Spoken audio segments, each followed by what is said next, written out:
జిల్లా పార్టీ అధ్యక్షురాలు బకావత్ గారిని అధ్యక్షత వహించవలసిందిగా విజ్ఞప్తి చేస్తున్నాం. జై కాంగ్రెస్. నా ఒక్కరి వాయిస్ అంత వస్తలేదు. జై కాంగ్రెస్. జై కాంగ్రెస్. రాహుల్ గాంధీ నాయకత్వం. రాహుల్ గాంధీ నాయకత్వం. రాహుల్ గాంధీ నాయకత్వం. రేవంత్ రెడ్డి గారి నాయకత్వం. రేవంత్ రెడ్డి గారి నాయకత్వం. మహేష్ కుమార్ గౌడ్ గారి నాయకత్వం. మహేష్ కుమార్ గౌడ్ గారి నాయకత్వం. మహేష్ కుమార్ గౌడ్ గారి నాయకత్వం. జై కాంగ్రెస్.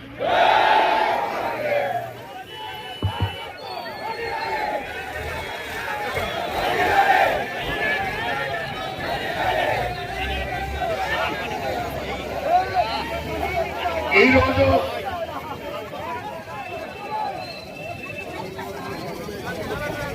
నీట్ పేపర్ లీక్ అయి లక్షలాది మంది విద్యార్థులు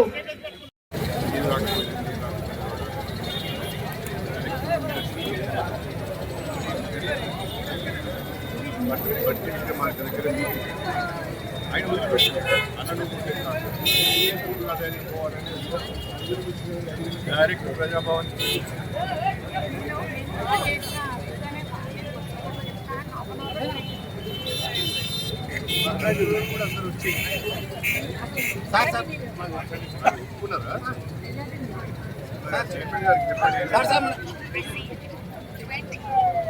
ప్రభుత్వం అధికారంలోకి వచ్చిన తర్వాత నరేంద్ర మోడీ గారు ప్రధానమంత్రిగా బాధ్యతలు చేపట్టిన తర్వాత దేశంలో జరుగుతున్న అనేక ఎంట్రన్స్ ఎగ్జామినేషన్స్, అనేక కాంపిటేటివ్ ఎగ్జామ్స్, ఆ క్వశ్చన్ పేపర్స్ అన్ని లీక్ కావడం, అసమర్థులు ఎంపిక కావడం, సమర్థులైన తెలివి కలిగిన విద్యార్థులు జరుగుతున్నారు. 12 సంవత్సరాల కాలంలో దేశంలో దాదాపు 153 సార్లు కాంపిటేటివ్ ఎగ్జామ్స్ సంబంధించిన ఎంట్రన్స్ ఎగ్జామ్స్ సంబంధించిన పేపర్లు లీక్ అయినాయి. కొన్ని కోట్ల మంది విద్యార్థులు ఈ క్వశ్చన్ పేపర్స్ లీక్ కావడం వలన నష్టపోయారు. మొన్నటికి మొన్న నీట్ పరీక్ష నిర్వహించినప్పుడు నీట్ పేపర్ లీక్ కావడం ద్వారా కొన్ని లక్షల మంది భవిష్యత్తు ఆగమైపోయింది.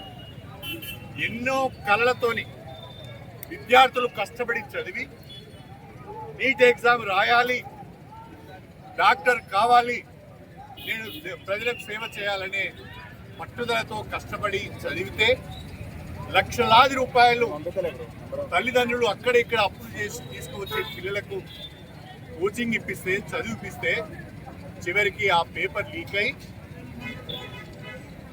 లక్షలాది మంది విద్యార్థుల భవిష్యత్తు అంతా ఆగమైపోయింది. ఆ పరిస్థితులలో దేశంలో ఉన్న విద్యార్థులు, యువత అంతా కూడా సంఘటితమై ఈ నీట్ పేపర్ లీకేజీకి బాధ్యులైన వారిపైన తక్షణమే చర్యలు తీసుకోవాలి అంటే నరేంద్ర మోడీ గారి ప్రభుత్వం ఏమాత్రం పట్టించుకోలేదు. అసలు ఆ డిమాండ్ వాళ్ళ చెవికెక్కినట్టు కూడా లేదు. కాక్రోచ్ జనతా పార్టీ ఈ చిన్న చిన్న పురుగులు ఏం చేయగలుగుతాయని అనుకున్నారు.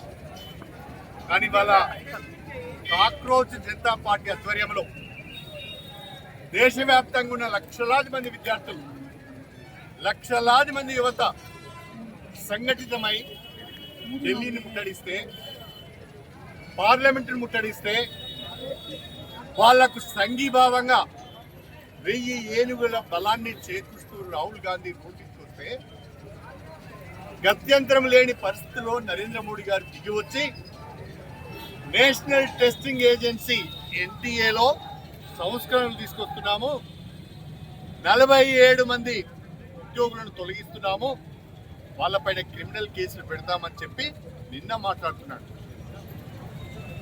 ధర్మేంద్ర ప్రధాన్ కేంద్ర విద్యాశాఖ మంత్రి రాజీనామా చేయవలసిందే, విద్యార్థులపైన యువతపైన పెట్టిన అన్ని కేసులను బేషరతుగా ఎత్తివేయవలసిందే, ఉద్యమంలో గాయపడిన వారికి వైద్య సాయం అందిస్తూ చనిపోయిన వారి కుటుంబాలను ఆదుకోవాలి, వాళ్ళకు ₹1 కోటి ఇవ్వాలని చెప్పి డిమాండ్తో దేశవ్యాప్తంగా గత కొన్ని రోజులుగా కాంగ్రెస్ పార్టీ ఆధ్వర్యంలో నిరసనలు జరుగుతున్నా. జంతర్ మంతర్ దగ్గర ప్రతిరోజు లక్షలాది మంది విద్యార్థులు ఆందోళన చేస్తున్నా ఏమాత్రం కూడా నరేంద్ర మోడీ గారు పట్టించుకోలేదు.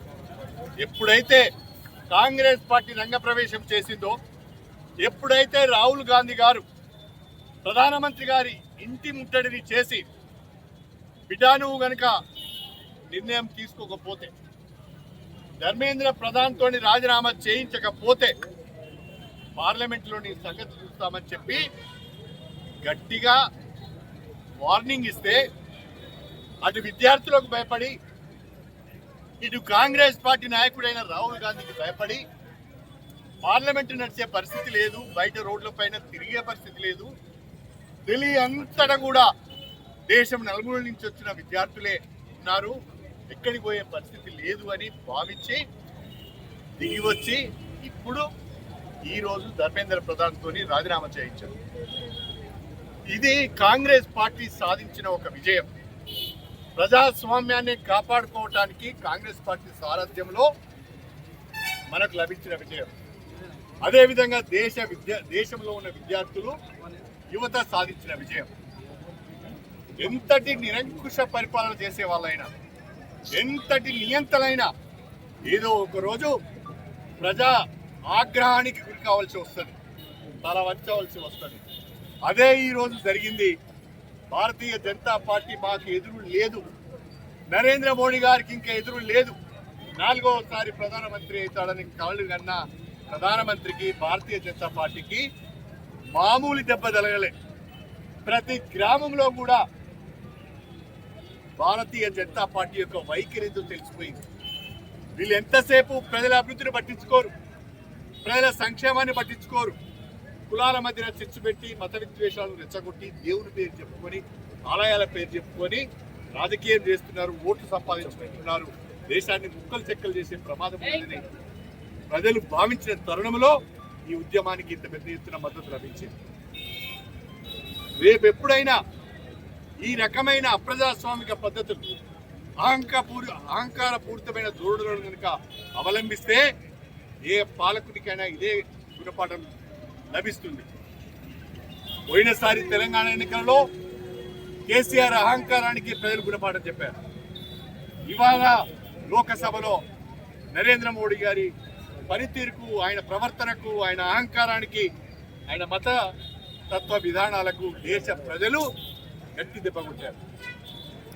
ఇప్పటికైనా దేశంలో ఉన్న ప్రజాస్వామ్యవాదులందరూ, లౌకికవాదులందరూ సంఘటితమై మనము ఈ అప్రజాస్వామిక పద్ధతులను, ఈ మతాలతో కూడిన మత విద్వేషాలతో కూడిన రాజకీయాన్ని ఎదుర్కొనే విధంగా ప్రతి ఒక్కరం కూడా సన్నద్ధమై ఉండాలి. రాబోయే రోజుల్లో రాహుల్ గాంధీ నాయకత్వంలో నరేంద్ర మోడీకి వ్యతిరేకంగా ప్రజాస్వామ్య పరిరక్షణ కొరకు కాంగ్రెస్ పార్టీని అధికారంలోకి తెచ్చే విధంగా ప్రతి ఒక్క కాంగ్రెస్ పార్టీ కార్యకర్త పనిచేయాలని చెప్పి కోరుకుంటూ అందరి దగ్గర. అతి తక్కువ సమయంలో మీ వ్యాపార సామ్రాజ్యాన్ని పెంచుకోవాలనుకుంటున్నారా? తక్కువ ఖర్చుతో ఎక్కువ పబ్లిసిటీ చేయాలనుకుంటున్నారా? అయితే ఇంకెందుకు ఆలస్యం? మీ జేఎన్టీవీ తెలంగాణ ఛానల్లో అతి తక్కువ ఖర్చుతో ప్రకటనలివ్వండి, అత్యధిక లాభాలను సాధించుకోండి. వ్యాపార, వాణిజ్య, పాఠశాలలు, వైద్యశాలలు, హోటళ్లు, వస్త్ర దుకాణాలు, అన్ని రకాల వ్యాపార ప్రకటనల కొరకు సంప్రదించండి. మా ఫోన్ నంబర్స్ 8558288081, 9247896607.